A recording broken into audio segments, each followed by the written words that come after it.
Om Sadashiva Samarambam Shankaracharya Madhyavam Asmadacharya Paryantam Vande Guru Paramparam Ishvaro Guratmeti Mujibeda Vibhagine Vyomabda Vyapta Dehaya Dakshinamurtaye Namaha Sabhavedanta Sedanta Gocharam Tamagocharam Govindam Paramanandam Satguru Pranatoshimaham Om Shanti Shanti Shanti Om Namaste. We begin today verse 4. Oh, verse 4, page 83. Okay, so we are here. Gaudapada is establishing the logic. First, he helped us to understand how easy it is to see the dream world as mithya, because it appears as if happening within my head. We see my mind. So I mean, if it's happening within my body, I mean, it's so absurd. The idea. Oh, my mind is my head. Okay, and then it's happening in my head, and then it's absurd to take in consideration it to be real. No, it's absolutely unreal. But the problem with the awakening state in the waking world is that it's not happening within our mind or our brain, but it's happening out there. And the several next verse, Gaudapada is going to explain, present some other logics to establish the mithyativa, the natureza, the mithya nature of the waking world as well, so that we can have a better grasp on this understanding. This world, the awakening one is as well mithya for all these several logical reasons. So we're going to be looking to one at a time. It's the dream world is mithya. We have no problem about that. So Gaudapada established that the dream world is mithya using three means, three logics, three pramanas. The first is Amumana Pramanya. The dream world cannot be real because it's experienced within my brain. Okay, within my own body. Yeah? And then the second one is called Pratyaksha Pramana. Yeah? There is a huge limitation of the time. Yeah? There is a problem with time, because how could I, with space, sorry. The other two are space and time. The space means to say, so how could I have gone to India and come back in just 1.5 minutes? So therefore it is, and that's the time one. And then the space as well. How can the mountains and the oceans and the valleys and everything be contained in my mind? So there is no space in my mind for the universe.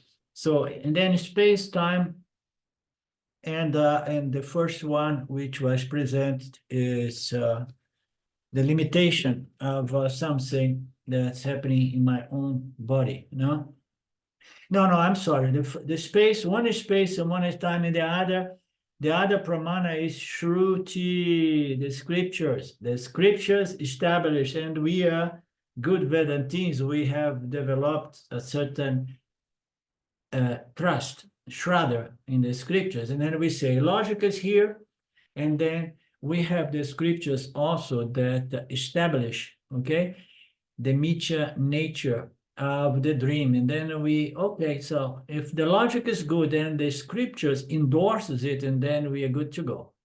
Three reasons to believe that the dream world is mithya. Now, the difficulty is to come to the same conclusion in regards to the awakening state.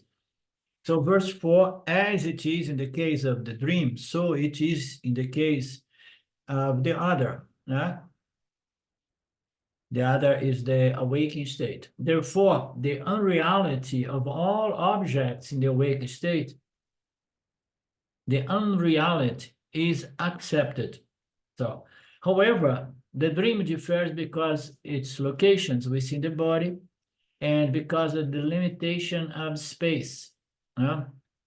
Então, space, and which is limitation of time, and differs because its location. Location goes for space, and then limitation.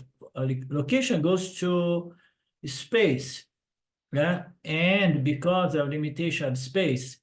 So he presents the space and space. There is an end there that is a bit like he's presenting different aspects of limitation in regards to space. The world is happening in my body, and therefore there is limitation of space.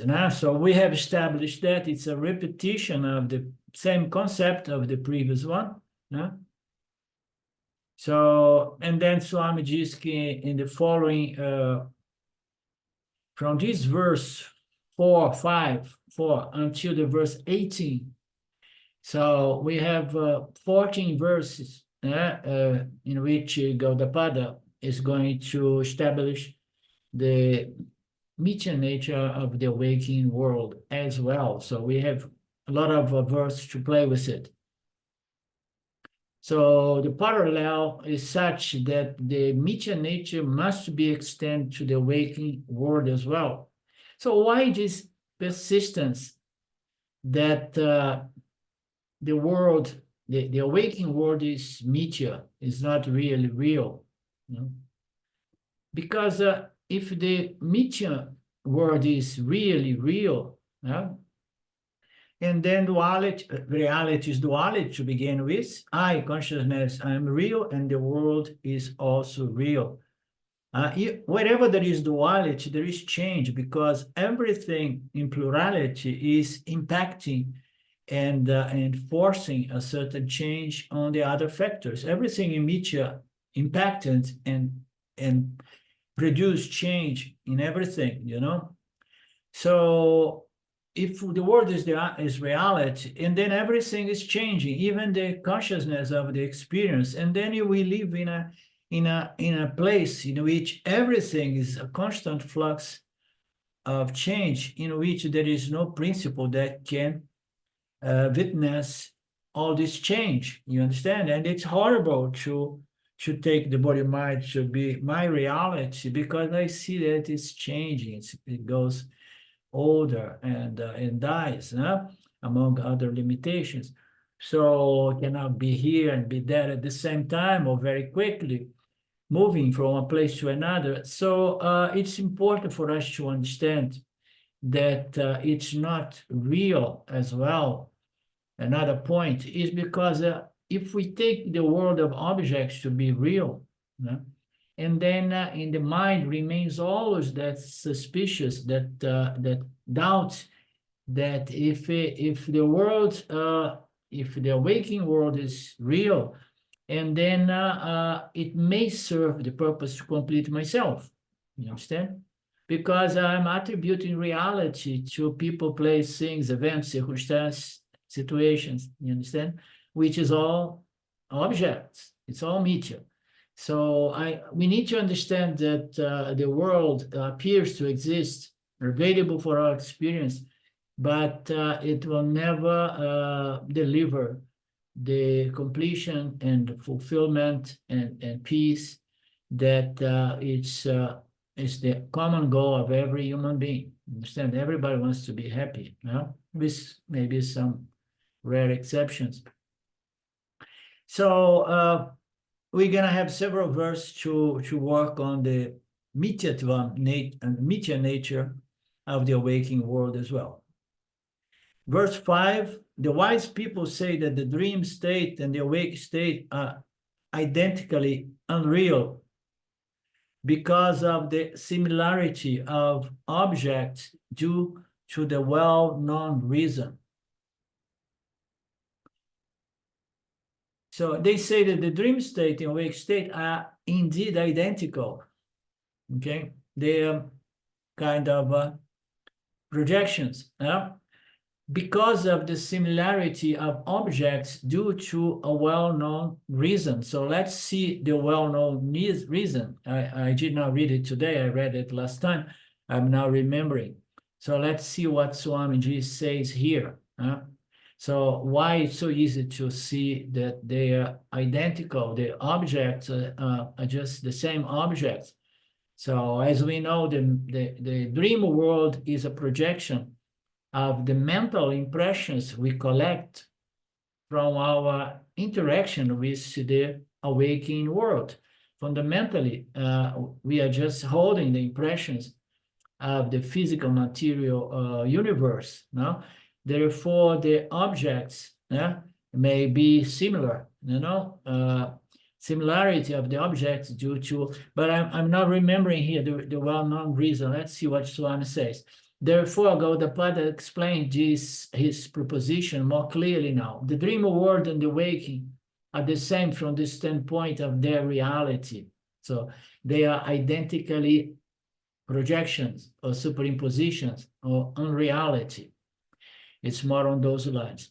Because of from the standpoint of their reality, both of them are conditionally real. Okay, now I remember. This is the talk of Swami giving us these codes, ETU, it's available, it exists, it's available for transaction, and it appears to have some utilities. So utilitarian values of the objects cannot be questioned, but the utility of any objects in the awakened states belong only to what? To the awakening state. So suppose I have a beautiful chair I used to sit, and then I dream, and in my dream, my chair is not there. You understand? So what it means? It means that the chair from my awakening state is available in my awakening experience. But in my dream, that chair was not there somehow. I was having a dream in which I was having back pain because of a terrible chair. So they both have a conditional reality. So if it is a conditional reality, is it really real? No, as we know, reality is that which is always the same at all times and does not depend on any factor, such as a certain mental state that which produces a certain mental certain universe, so physical material or the subtle universe. So both of them enjoy conditional reality. They are available for experience, transaction, and it appears to have a certain utility, but only in their respective conditions. The wise people declare that both worlds are equally unreal.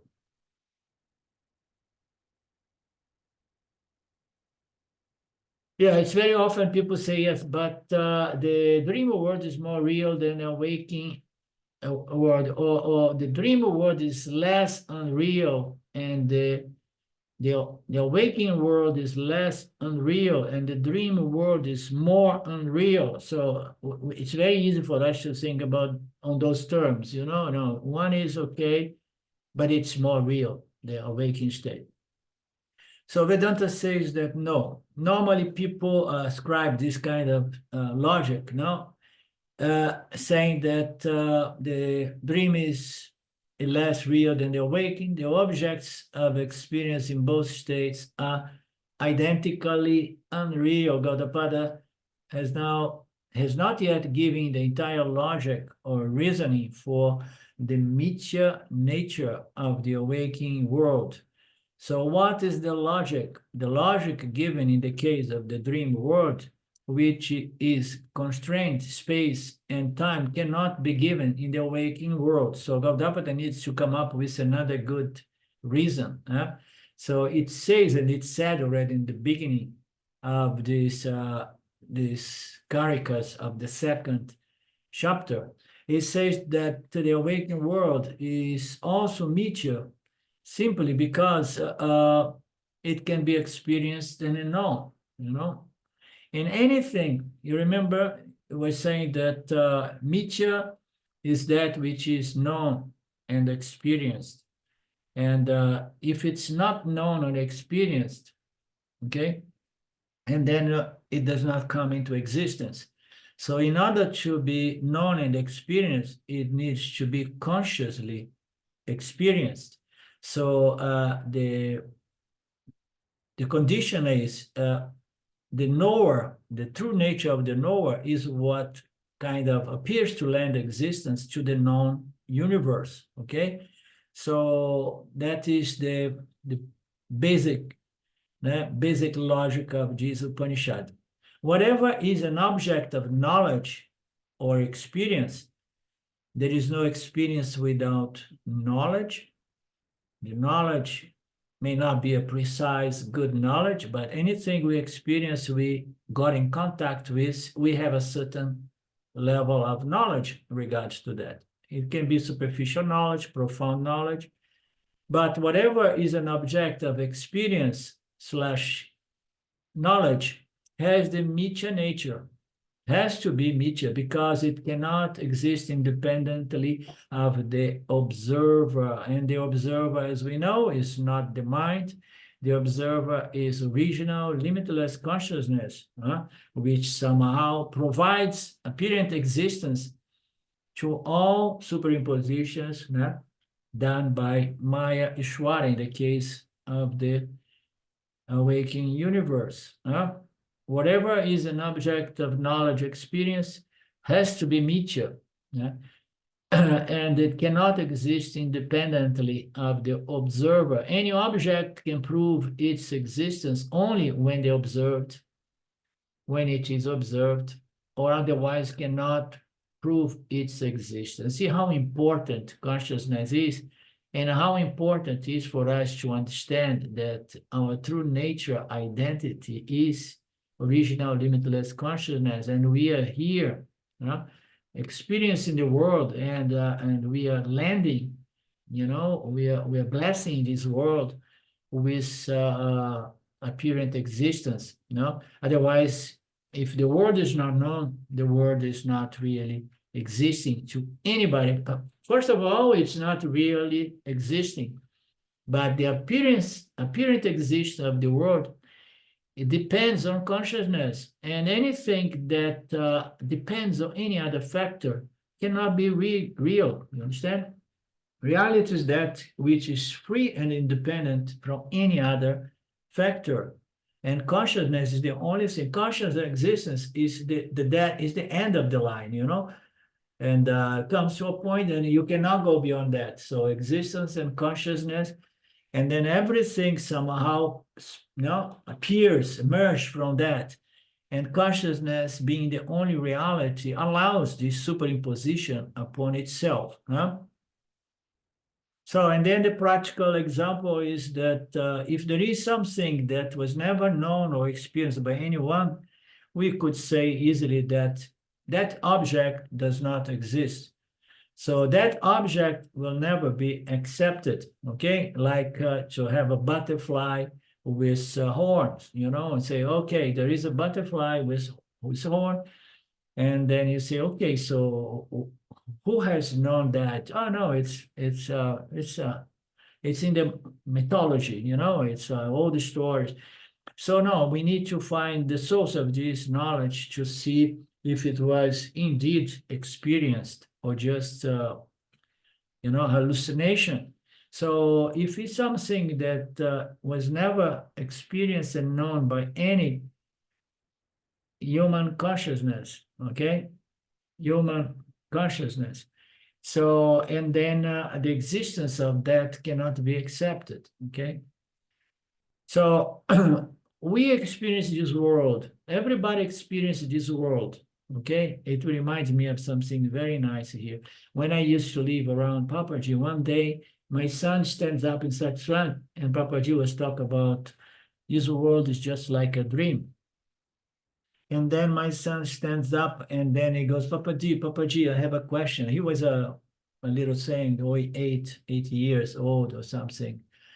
Papaji, I have a question. Say, so if this world we experience is a dream, né? How come we all experience the same world? How come we all dream the same dream, you know? And Papaji had a good laughter. We all enjoyed it. Papaji did not present us any elaboration, for example, you know, because he was a Shaktipati guru, you know.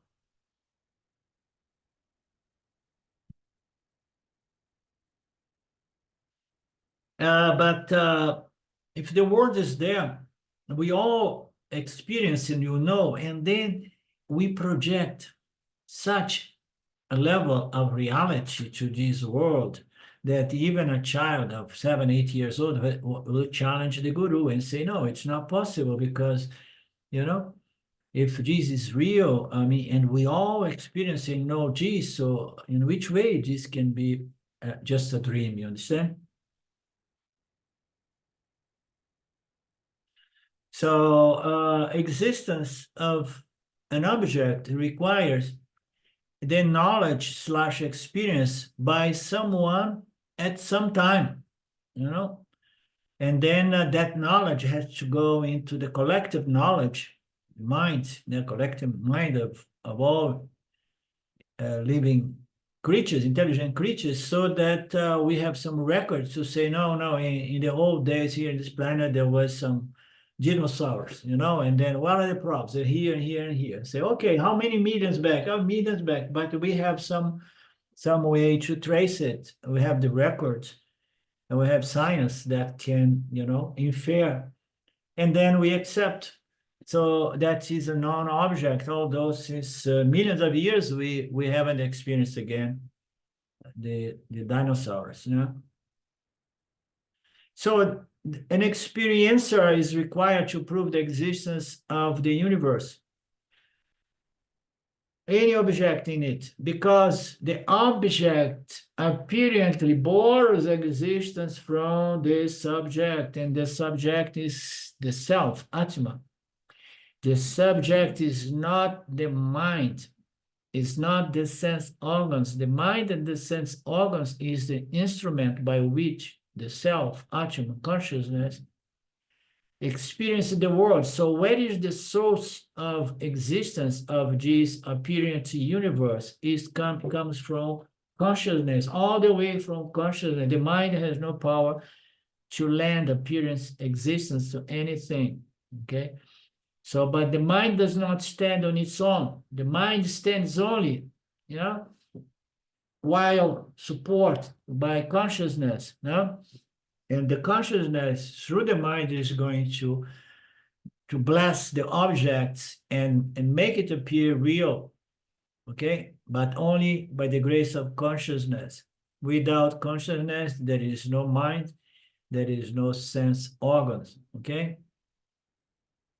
Behind the mind, behind the sense organs, you see the mind as the integrator of all these sense connections or channels of contacting the world, you know. And behind all of that, there is consciousness, blessing the instrument of experience. Without each, the instrument of experience is not available. So behind all of this, consciousness is required to prove the existence of anything. So the true nature of the knower, of the scientist trying to do a research on something, the true nature of the mind of the researcher looking for the God particle or whatnot, the true nature is the only reality. And it's somehow providing reality to the objects of knowledge of phenomenal world as overall, you know, and without ever understanding that the only reality is the consciousness behind one's mind.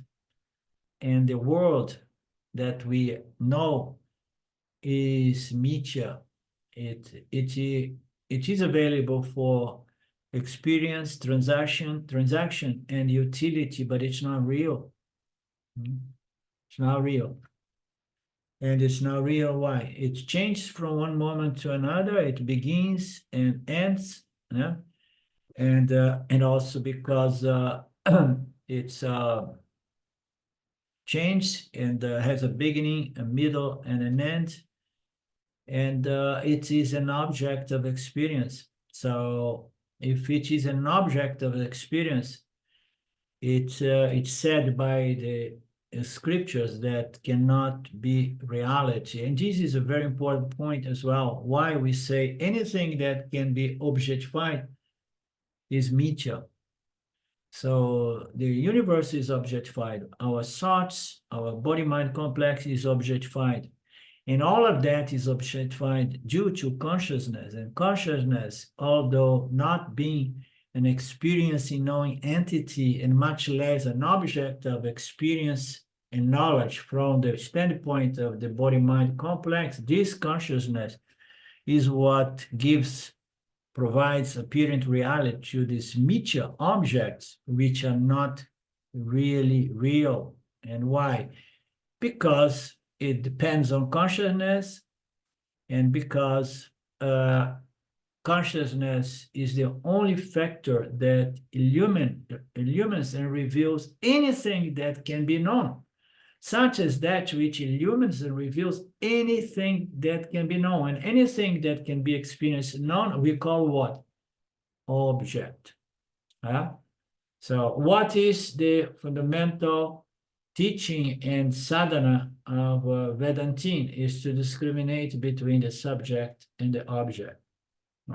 And then what we have to do, we need to define through and profoundly, clearly, what is an object. So what is an object? It's anything that can be experienced and known, just like this Mandukya Upanishad in the introduction presents as Mithya. Anything that can be experienced and known is Mithya. Okay, is the discrimination subject-object that we know so well. So behind the mind, behind all of that, there is consciousness to provide existence, apparent existence to anything. There is only one universal consciousness without which the existence of anything cannot be proven. The nature of consciousness is one without a second. It's the only reality, and this reality because it's one without a second. So because it's the only reality, it does not need any validation or any logic to prove, it's continuous, never changing existence, that which is never not present. Okay, it's always there, and it is our day-to-day experience of life as a human being, a human jiva, that our conscious existence does not change. The mind changes, and it's all available without any change through our infancy until our old age.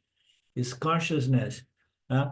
Is the principle that allows me to know the changing world, the Mithya world.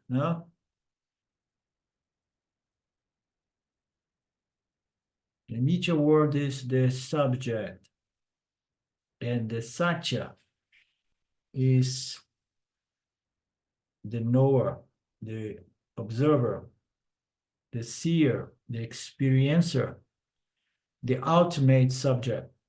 Verse 6, that which does not exist in the beginning and in the end is so in the middle.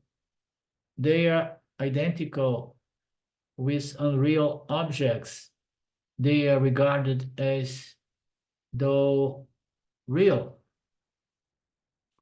So the misconception is to regard certain things as real.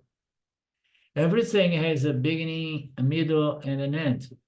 So it's easy for us to take the universe as a constant fact without beginning, middle, and end, because I mean, it's like when I used to live in the USA, there was a small mountain there in Mount Shasta, next to Mount Shasta, very small, that is much, much, much older than Mount Shasta itself, billions of years old, according to science. And then we get an impression of eternity or immortality, something that exists always forever. No wonder every time I was driving through that highway going from Seattle to California, I used to see that little mountain. I was like, a sense of eternity. You understand? I used to stop my car there just to stare at that, and I did not understand why. So there are certain things that gives us a sense that are eternal. But no, anything that we experience and know is not eternal. No? It has a beginning, a middle, and an end. Even if it lives for billions or trillions of years, it still has an end.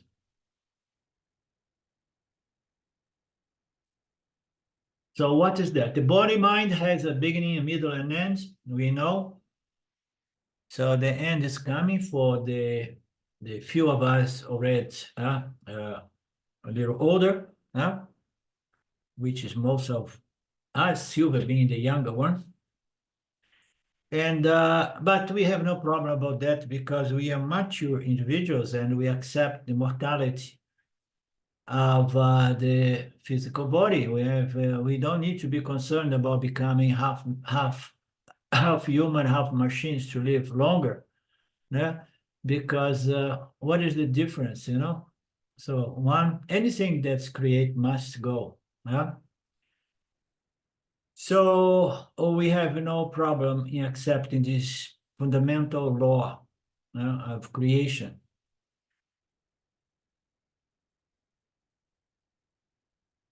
But there is here, but they are regarded as though as not real. No, this is a very important verse. First, the explanation of this verse is given. That which does not exist in the beginning and at the end cannot be real in the middle.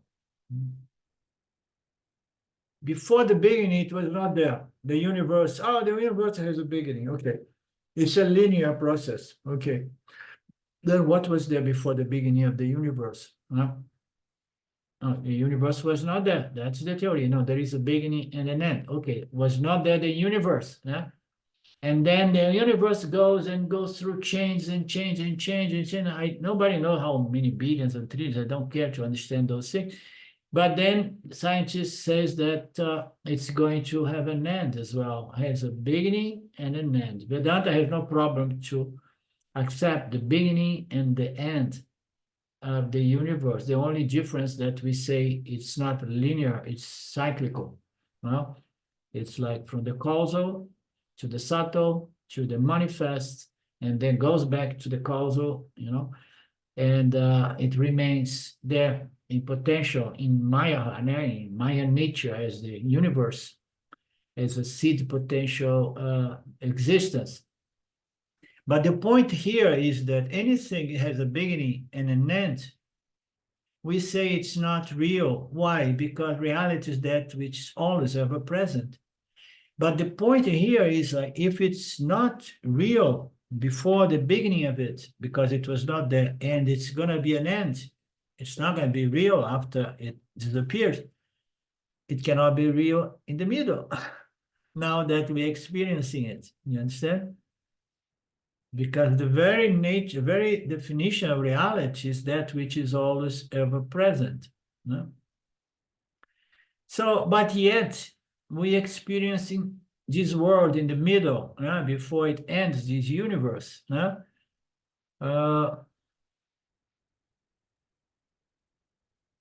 we understand that this world we experience now in the middle, it has a temporary existence in an intermediary stage. And this is mithya, that which appears for some time, and meanwhile we experience and know it. And we see it from the microcosm understanding on our personal level. that we experience certain things, and those things gives us a sense of reality. But then as the good spiritual proverb says, I say, oh, that will pass, that will change. Don't get caught up with anything because that pass. No? And then in the middle, it's appearing, but it's already changing and it's going to pass. No? All these intermediary states of apparent resistance, we know from our direct experience, and it's all meteor, that which can be experienced and known in a constant flux of changing until that sort of emotion or thought or sensation or understanding fades somehow. So whatever is temporarily existent is meteor.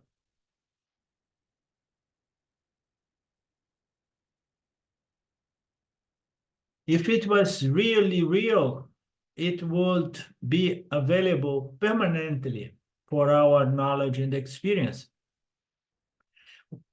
And then we have this beautiful analogy about the fire, the hot pot, and the water. So the water, in the presence of the fire and the pot, the water is going to get hot. Yeah. But the nature of the water is not heat. As we know, the nature of the water is freshness and fluidity and so on. So is this hot water that we need so much in the winter, is it really real? Is it this heat is the intrinsic nature of the water? No, it's borrowed by the pot because the pot is hot, no? And then on a closer examination, we say, but the pot is not hot by nature. The pot is getting the heat from what? From fire. Fire in its intrinsic nature is pure heat. Yeah? And fire is borrowing its own intrinsic nature to the pot and to the water. And then anything that appears as a phenomenon, but it's temporary, it means that it depends on something else. That's why it's temporary. Consciousness and the universe. The universe depends on consciousness, and then it appears, and then it starts fading, and then disappears, because the very nature of the universe is not existence. Existence is our very nature as consciousness. Consciousness bring apparent existence to the universe.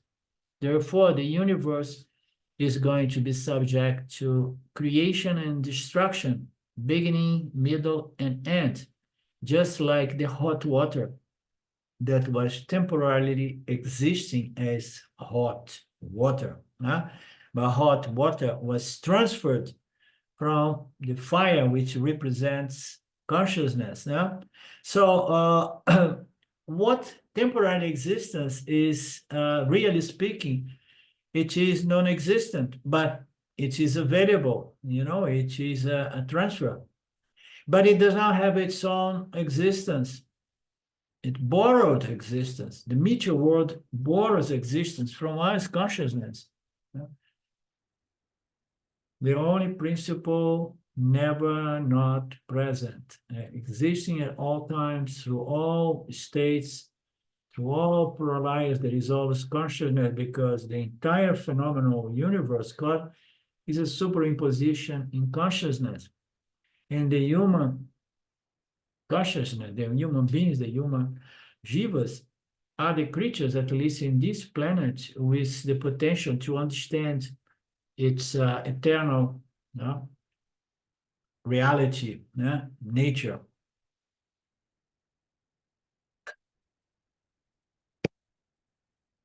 That what exists through all states, all change, all times, all space. Gaudapada says that thing that was not existent in the past and will not exist in the future has only a seeming, apparent existence in the present. if it exists in the present, because things come and go. Huh? This should be extended to the dream and the waking worlds. The dream world is experienced temporarily. Yes, we have no doubt about that. Very fast. The awakened world is experienced temporarily in the awake state. In the middle of the class, if you go out of the awakened state, the class is gone for you. Thus, the dream world exists temporarily in the dream state. The awake world exists temporarily in the awaking state. The dream seems to be fast and quicker and appears and disappears.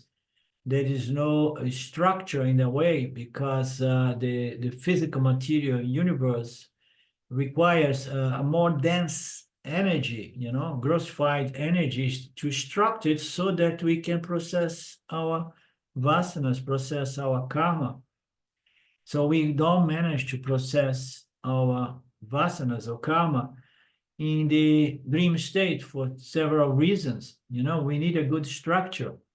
As Ranji used to say in the past, I don't know if he still says that. The waking universe is structured in a way in which we can transact and with a possibility of extracting wisdom.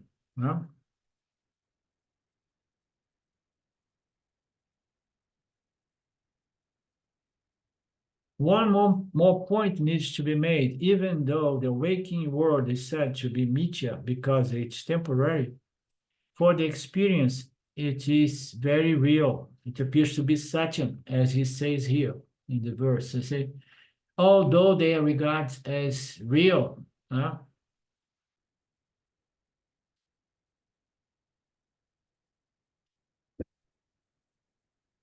the dream world also appears very real in the dream state, and then we need to see every one of these suborders of mithya appearing to reality.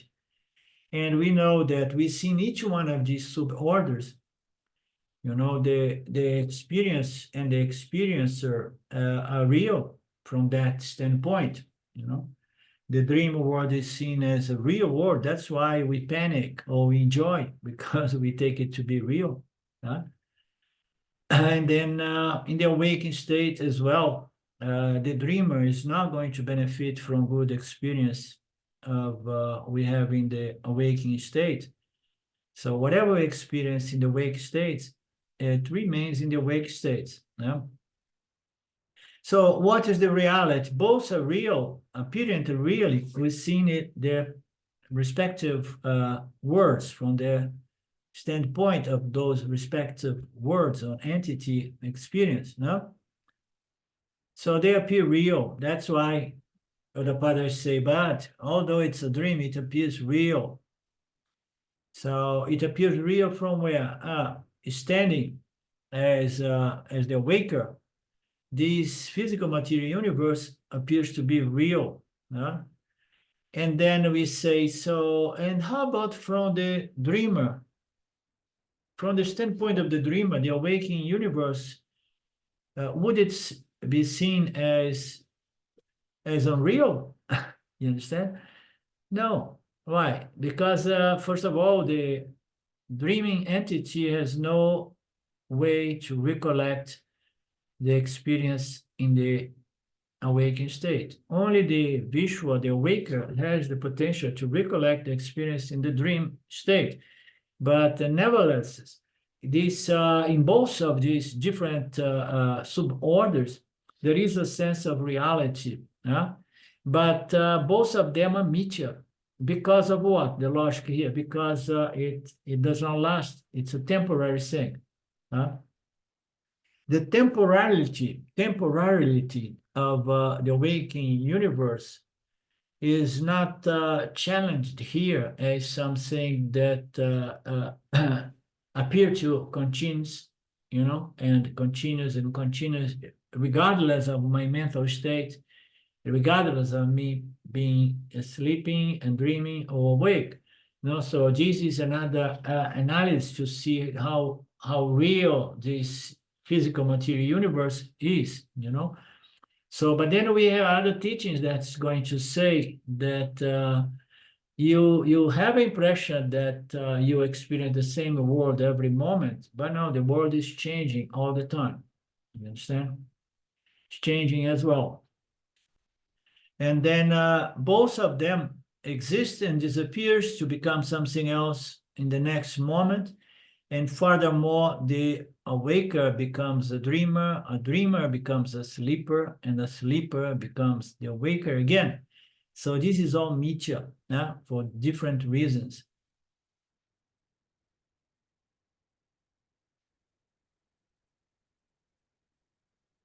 But they appear to be real. The moment you go to a dream, the awakening world disappears. The moment you come to awaken, the dream world disappears. Each one is conditional, conditionally real.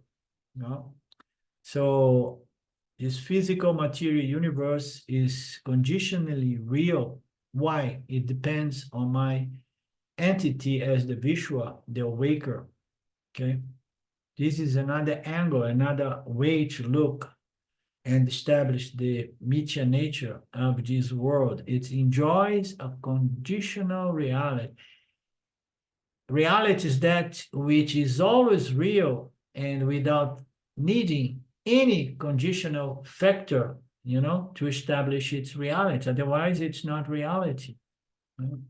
It's standing, being supported by something such as one's mental state. Therefore, they are both absolutely, they are not absolutely real, they are conditionally real, or better, it's apparently real, and it's apparent, and they depends on certain condition of the mind. Now, even though the waking world is mithya, like the dream world, but it appears to be real, and it's a hard one to digest, the irreality of the physical material universe. Just because something appears to be real, do not conclude yourself that it is really real. Many things, there are many other instances or examples that prove this point. Mirage being one of the best examples.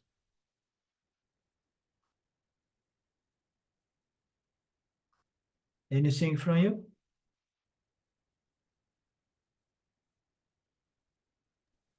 I was just thinking how different someone who sees the reality as the substantive is from everybody else I know. I mean, everybody else is family, friends. I mean, it's almost like a different species. Definitely. It's a very good point. I hardly open the Facebook, but we have a platform of Vedanta Brazil in Facebook where most of the teachings of Korn are posted in besides the YouTube. I saw a post present there in which somebody, I forgot the name of the person, says that through aloneness and to be alone, the experience of being alone, the true experience of being alone is a realization that anything I say, anything I present will never be understood by anybody. Is I don't remember. It's one of these genius of the science of, and they say, so I'm not understood by humanity. You understand? You have so many instances that people who were never understood because they came too soon, or whatever, the pioneers. And they say this is true aloneness or loneliness. You understand? You alone because nothing that you say is going to be understood by others. And we find ourselves more or less in this situation with Vedanta. This is Because probably why we Huh? tend toward the solitary, because we do our best to be social with certain people, no? But slowly, we're going to experience this sense of being alone. But it's a loneliness as opposed to the one that Post was inferring. It's not a loneliness that hurts. It's just the nature of knowledge. The more you know, the more alone you stand. that's, and I love that aloneness. It doesn't feel like, just doesn't feel like aloneness at Yeah, all. it's wonderful. I mean, I tell you, I live alone here now in this house for a year and a half, and it feels so good. Mhm. Mm. Yeah.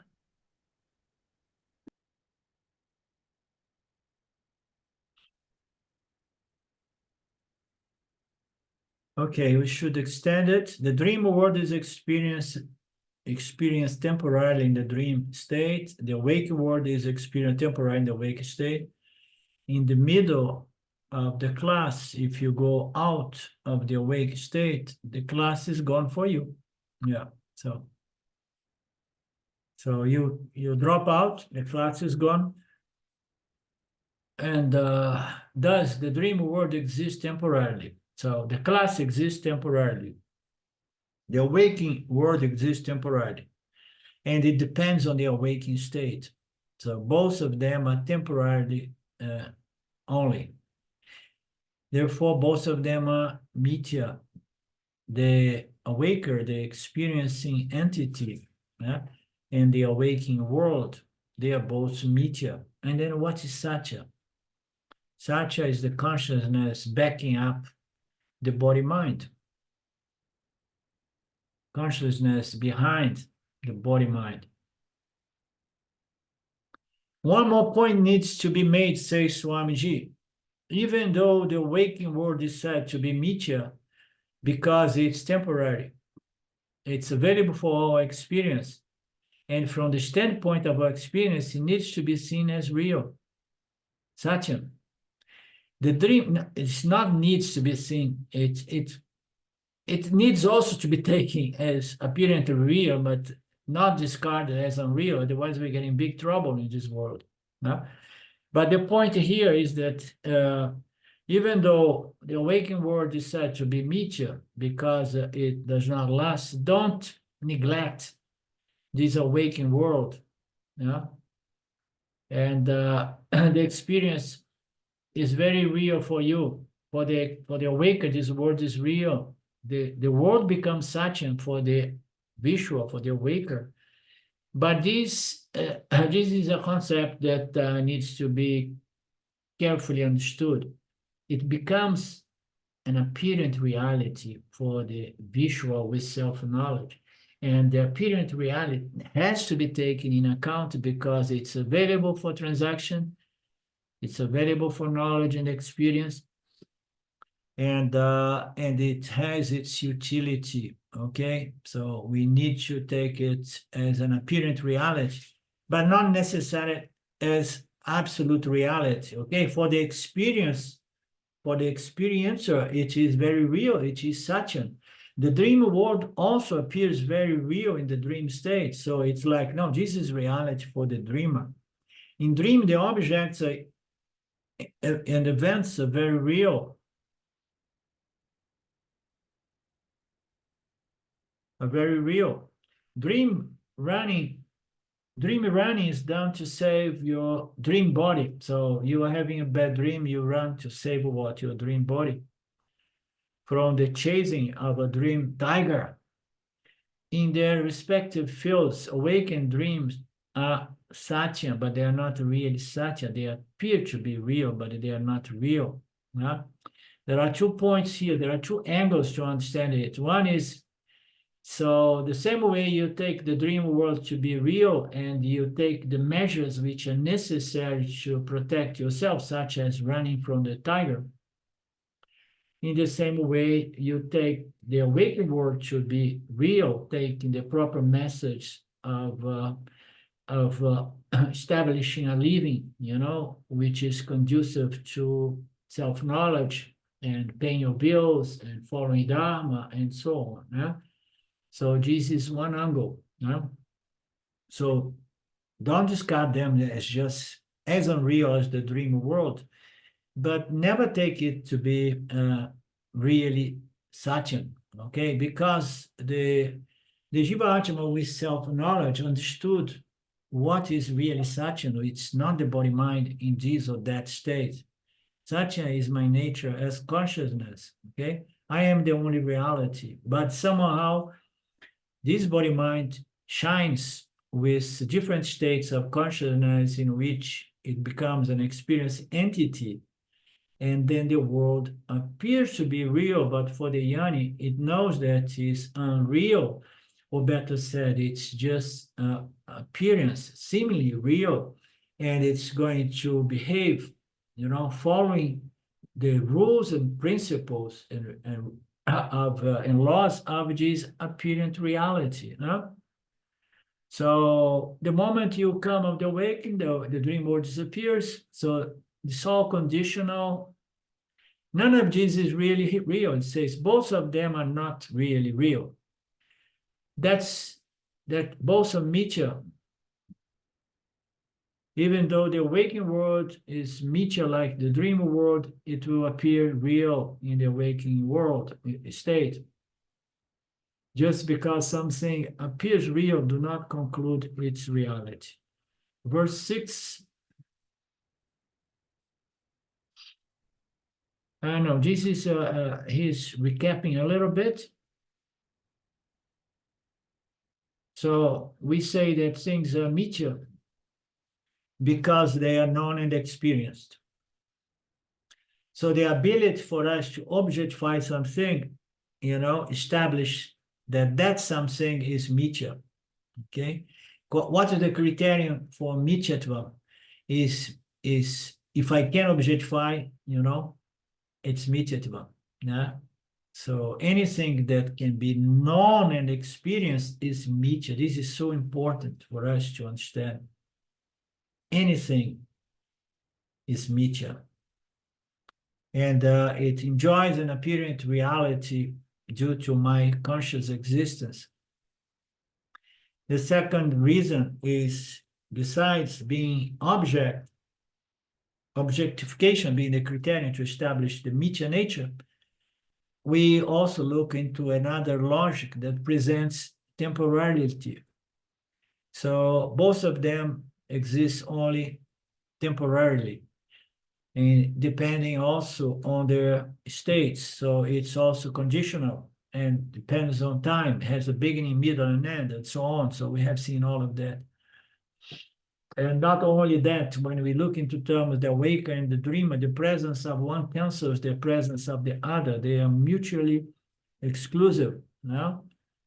So there is all indication that this is just mithya. You talk about mithya, nobody knows about that, I mean, they think that we Vedantins, we are crazy people because we believe in Maya and we believe in mithya. You understand? But we have our reasons to trust this logic because it liberates and removes, this heavy load of psychological suffering from the human being.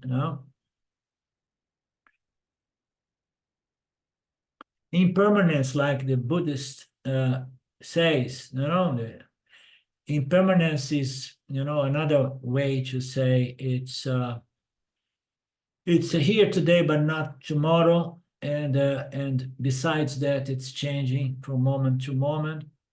So it has arrival and departure. Such as the light of consciousness, never changing, illumining and revealing the changing universe, divides in these three realms, especially the dream and the waking world.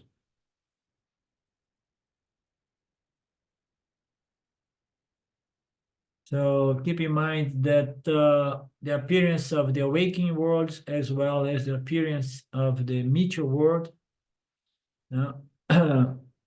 should not be taken as reality, because the dream world does not appear as meteor in the dream. So as if from the dream we could, in retrospect, examine our experience in the way. So it's not available, but logically we can infer that, no, if I could reason from the dreamer and analyze my experience as the waker, would I establish the reality of the waking world or not? No, we would say that if we would have that discriminating faculty in the dreaming state, we would say, oh yes, the awakening state is also meteor, but that's not the case. So the dreamer sees the dream as such, and the awaker sees the awakening world as such as well. But as we know, appearances are very misleading. Never depend upon appearance to establish the truth, the reality of things. The dream world appears as real in the dream. The waking world appears as real in the waking. Both are meteor for several reasons as so far established today. And then we have a few hints here. Example, blue sky, stationary earth, sun appearing to go around, stars appearing to be very small. So there are so many logics pointing, suggesting that we should never base our knowledge on appearance. It's all meteor. Waking and dream world. Verse number 7, their utilities is contradicted in dream. Therefore, they are indeed considered to be unreal, only since they have a beginning and an end. Okay, so let's stop here. We begin from the verse 7.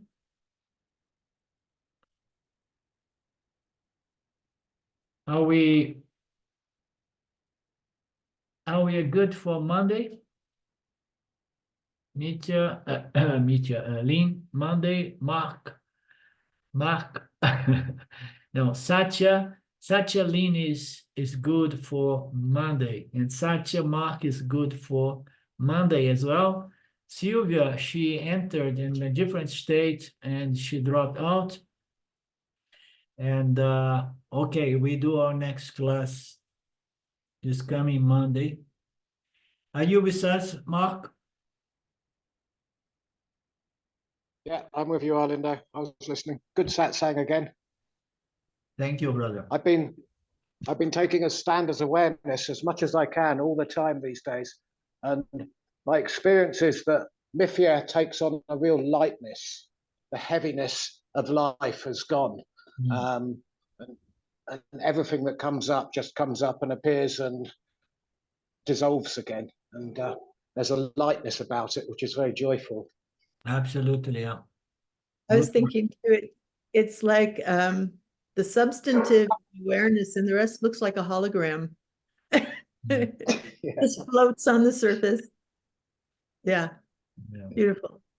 Good pictures. Okay. Om Purnamada Purnamidam Purnamudachyate Purnasya Purnamadaya Purnamevavashishate. Om Shanti Shanti Shanti Om. Namaste. Goodbye. We meet again Monday. Okay, thank you, Arlindo. Thank you. Bye. Goodbye then. Bye-bye.